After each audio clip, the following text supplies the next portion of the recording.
This video was sponsored by Enhance, NeoWatt, ABRP, Elbilmek, Kempower and EB Hub.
Alright, we're back home. Let's take a look at the results. So the PV5 did it in 9.7 seconds. According to the spec, it's 10.6. Maybe that's fully loaded.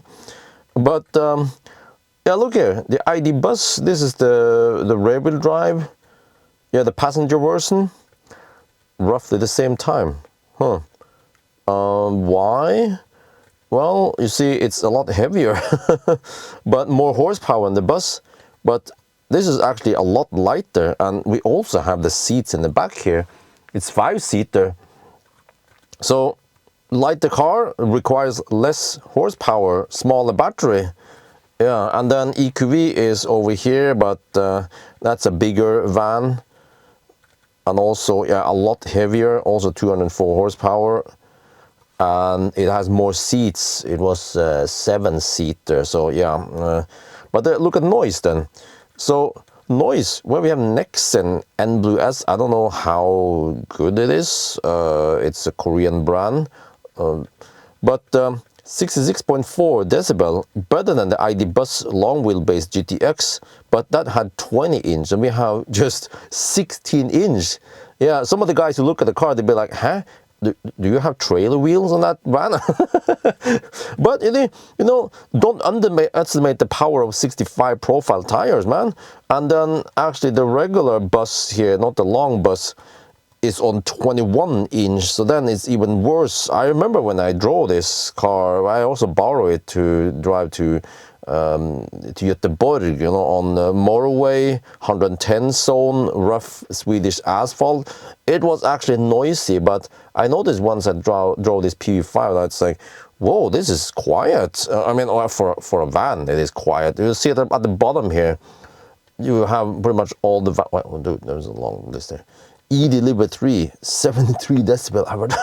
Okay, that was really noisy, but e-Vito, look here. Also on just 17 inch, 70 decibel, but this car is pretty much stripped of soundproofing because it's the van, you know, it's not the passenger version. The passenger version, usually they have more soundproofing, but also, you know, with the interior, but they're also heavier. But I'll show you the last thing here at the bottom here, kind of EQV. So this is the passenger version, 68 decibel on winter tires. So yeah, 17 inch, but it was the old Nokian R3, so the new ones, they are quieter. So yeah, I mean, overall, this PV5 doesn't need massive power. It doesn't need all-wheel drive even, but it even performs well because it's so light. And it doesn't need, because you don't have so big heavy van that you don't need massive wheels to still perform well in cornering and braking. And that allows it to have smaller wheels, which means, well, cheaper tires, but also better noise. So to me, it sounds like win-win. We don't need freaking 21-inch huge rims, right? So yeah, all good then. That's gonna be for now. Hope you guys enjoyed this video. As always, thank you for watching and talk to you later.